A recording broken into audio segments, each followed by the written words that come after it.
po mga kalingap, mga kaligaya, mga ka-ML. Ayan, so for today's vlog, ayan, katatapos lang po namin magsimba mga kalingap. At yun nga po, pagkatas nga po namin magsimba, nakaugalian ko na po na bumibili po ako ng kandila. So ngayon po, habang bumibili nga ako ng kandila, meron po akong nakilala na dalaga na para sa akin po nakakahanga po siya kasi nagtitinda po siya ng kandila sa kanya pong edad na 18 years old at talaga nagsusumikap po sa buhay. So tara po mga kalingap, mga kaligaya, kung bago ka lang po sa aking YouTube channel, Maria Ligaya Vlog, please subscribe, like, and share at huwag pong kalimutang i-click ang bell button para mas updated ka pa sa iba pang video na i-upload ko. At maraming salamat nga rin po pala sa mga supporters, viewers, sa patuloy pong pag-like and share at sa hindi po pag-skip ng ads, maraming pong salamat. So tara po mga kalingap, mga kaligaya, kilalanin po natin siya. Let's go!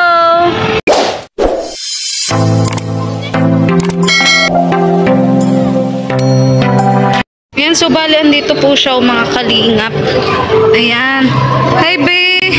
Ayan, nagtitinda po siya ng kandila. Ayan, hello be! Anong pangalan mo? Rachel Ann Bardovilla. Rachel Ann. Ayan, so bali kanina nga kasi katatapos lang namin magsimba at yun may next sunod na misa na yan, di ba? Ayan, so ayan, bali bibili nga ako po ng kandila, and then napansin ko po siya na isang dalaga po nagbebenta ng kandila. Bali ilang taon ka na be? 18? 18 na siya, si Rachel. Ayan, so ano to ba, part-time mo o full-time? Ano lang po, part-time lang din po, every Sunday. Napunta po kami dito is 4 or 5 ng madaling araw, tapos nauwi po kami ng gabi 7. Nauwi din kayo ng gabi? Gabi na. Ayan, oo. So, ayan, nabilib ako sa iyo kasi nagtitinda ka ng ng kandila. Ayan, dito sa labas ng simbahan. Pa-part-time ka every Sunday, tama, di ba? Ayan. Pumipasok kami ng Monday to Friday, 12:30 to 6:30 ng gabi. So, yung nakikita ko po dito ng mga di ba po, nakabenta ako ng 500 or 600. Yun na po yung baong ko ng pang 1 week. Kasi po yung hiwalay po yung kita namin ni mama. Yung kung kita niya is doon po sa dalawa naming kapatid na grade 8 po, tapos G10, babae po.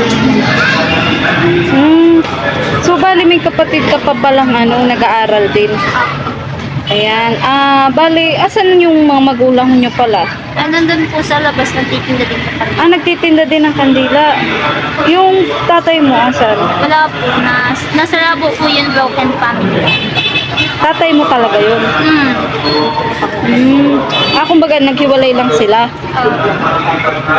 Akala ko yung tatay mo kumbaga sumakabilang buhay na, hindi man pala. Hindi.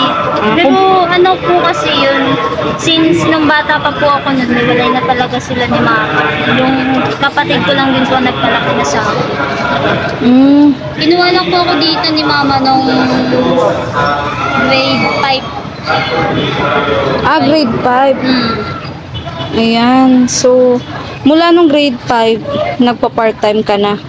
Opo, dati nung hanggang grade 7 po yun, pero pinag-away po ako dito dati, kaya nagtigil ako.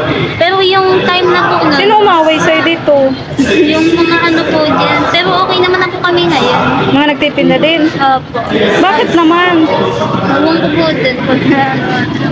Hayaan mo na lang kasi mas pinagpapala yung... Pero maganda naman po yung pag nila sa akin nun, kasi yung time na po nun, wala si mama, housewife lang. Tapos nung time na po yun, naisipan ni mama magtinda sila dito sa simbahan para bantayan nga po ako kasi naaway. Pero maganda naman po yung dulot nun kasi nung simula nung namatay yung stepfather ko, nagtinda na lang po siya dito, siya na lang po yung nag-aano sa akin. So bali nagka-stepfather ka pa. Um, Di ba naghiwala yung mama mo, tas papa mo. Tapos nagkaroon ng pangalawang asawa yung mama mo. Kaso namatay na. So yun. Pero yung stepfather mo, mabait naman sa inyo. Kumbaga, matagal na talagang hiwalay si mama at si papa mo. Mga ilan years na po. May iba na din bang pamilya? Meron po yun, kaso iniwan na din po. Ano ba? Iniwan po. Iniwan sino? Si papa po. Nung pangalawang asawa. Malapit lang po yun, yung bahay po kasi namin, parang may hagdanan po yung pababa pa sa may ilog. Tapos yung likod, halimbawa po, dito yung bahay namin, tapos dito yung isang bahay, yung likod po namin dos na yun. So, sige be, kapag may time ka, Rachel, puntahan kita doon sa bahay mo para masilip ko din yung bahay mo. Pagpatuloy mo lang yan, yung pagsisikap mo, yung pagpa-part-time mo, pagtitinda ng kandila, ayan, para may pangbaon ka rin sa school. Huwag ka mag-alala, balang araw aanihin mo yan. Yun, sana mabenta. Nauubos ba yung mga tinitinda mong kandila? Depende po. Pag maulan po, kakaunti lang yung tao. Tapos, sakto lang po yung kita ko. Pero, ayos naman po. Okay naman. Nakakamagkano ka naman? Ngayon po, mahina po ngayon eh. Mga 300 to 400. Maghapon pa lang po. Sarili ko yan. Sarili ko. Yung 300, 400, kita mo na yun. Apo. Kasama na po yung sa tubig. Pero si mama po ang niyan, yung apo po yun. Yan. Pero, kumbaga, sa pagtitinda mong to, syempre dalaga ka. Hindi ka nahihiya. Hindi po. Kasi po yung kinikita ko talaga sa akin po yun eh. Kaya kung hindi po pinapakailman ni mama yung kinikita ko dito sa akin na daw. Yan. So, kumbaga graduating ka na pala ngayon, Rachel. Kaya talaga nagsusumikap ka. So, pero anong sabi ni mama mo? Magka-college ka pa daw kung sakali. Opo. Nakadepende daw po sa akin kung gusto ko mag-college. Kasi daw po, ang gusto ko po talaga kuhain na course is about sa business po. Pag ba po, may choice po kasi ako. Gusto ko po maging teacher sa entrep or sa business at po. Kasi po yung choice ko dun sa pag-entrep baga po na teacher.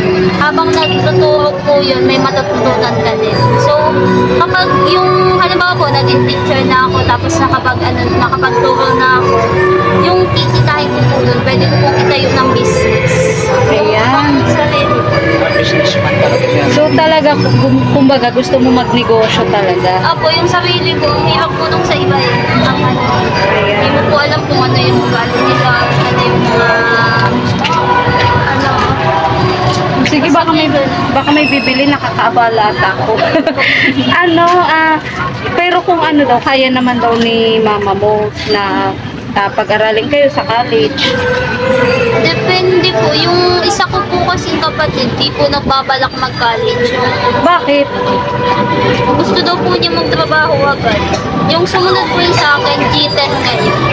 Grade 10. Pero kung sakali ikaw daw magka-college, kaya naman ni mama mo.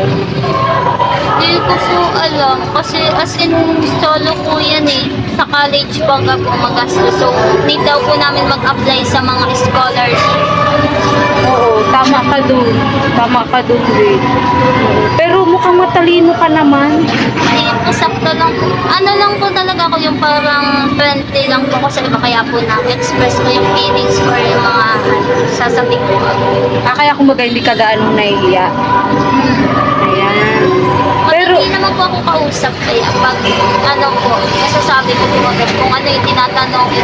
Basta po yung kaya ko sabihin. pero be, tawag dito. Pero kumbaga may mga award ka din sa school. Sa award po, since elementary po, hindi. Nung thankful lang po ako dun sa mga kaklase ko nung last year kasi dun ko po nakuha yung first medal. Ayan. Tapos Tapos yung certificate ko, doon lang din po ako napasali nun. Tatlo po ata yun. Dun. So, kumbaga, pinagbutihan mo last year. Opo, gawa din po nila yun eh. Parang sa ano baga po namin is, mga lalaki po yung kasama ko tapos may babae din po dun, mga 3 or 4. Yung mga lalaki po sa amin, matino sila. Tapos academic achievers po yung parang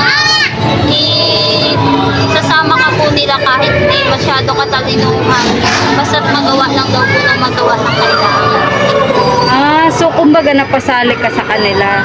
Opo. Kumbaga nakakuha ka ng kabarkada na magandang ehemplo. Kahit lalaki po sila, yung academic achievers po ang inaano nila. Kaya po lagi, halimbawa po, pag ma-hang out po.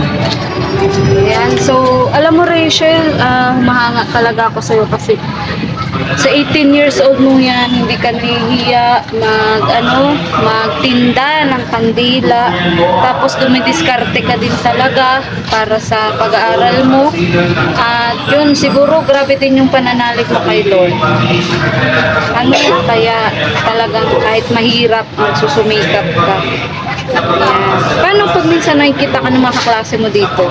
Okay lang? Opo, ano naman po sila sa akin, namamansinan naman po, masabi silang, hi, okay ka lang, ganun. Tinatanong din po nila ako minsan kung di daw po ako nahihiyan pag natin. Pero ikaw talaga hindi ka nahihiya. Alam na din po nila yun since last year or nung mga naging kaklase ko. Friendly naman po sila nun, kaya okay na. Ayan, so sige Rachel, bali ako nga pala Rachel si Ate Maria Ligaya Vlog.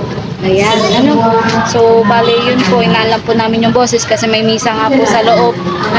So Rachel, ito tanggapin mo, pangbaon mo. Ayan, so pandagdag baon mo. Ayan, so sa ngayon, yan pa lang yung kaya ko, na ma-share sa'yo. Pero huwag ka mag-alala kasi malay mo, meron din tayong mapukaw na damdamin, gaya sa iba kong binablog, na makatulong din sa'yo. And then, kumbaga, syempre may mga kakilala din ako, nakasamahan ko din sa pagbablog. Pwede rin kitang ma-recommend sa kanila. Kung sakali. Willing ka naman na magpa-vlog. Okay lang sa'yo. Willing po ako kasi po kailangan ko din po yun. Tapos, malaki na din po yung tulong nun kahit parang sa tingin po ng iba kaunti lang pero sa akin malaki na po. Ayan, so sige be, muli ako si Ate Maria Ligaya. Pag may time ka, chat mo ako para mapuntahan kita sa bahay nyo, mabisita kita. Kailan ka ba pwede? Pwede naman po anytime. Same week na po kami. Balik po namin is January. Bukas, pwede kitang mabalikan. Para makita ko din yung bahay nyo, makilala ko yung mama mo. Sa mama mo, okay lang kaya na i-vlog kita? Opo, okay lang po yun. Mas nga po siya sa ganun eh. Kasi daw po makakatulong daw po. Huwag daw pong pahiya-hiya kasi wala daw pong aabot. Ayan, Ayan, so tama yun. Ayan. So, sige, Rachel, sa ngayon, hanggang dito na lang muna ang vlog kong to. Thank you so much sa'yo kasi pinaunlakan mo akong interviewin kita. Kahit nagtitinda ka. Ayan. Yun, balik katatapos lang talaga namin magsimba. At yun, nakita nga kita. Ayan, so medyo mahina lang po yung boses namin kasi may simba nga po sa loob.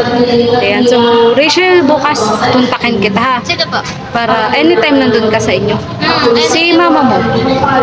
Ay, napunta po siya dito kasi po yung kailangan po talaga namin magtinda si mama kasi wala. Araw-araw?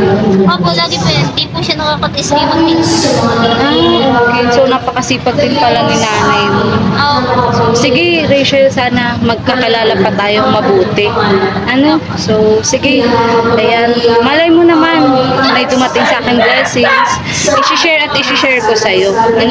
So, sige, Rachel, bye-bye. Thank you.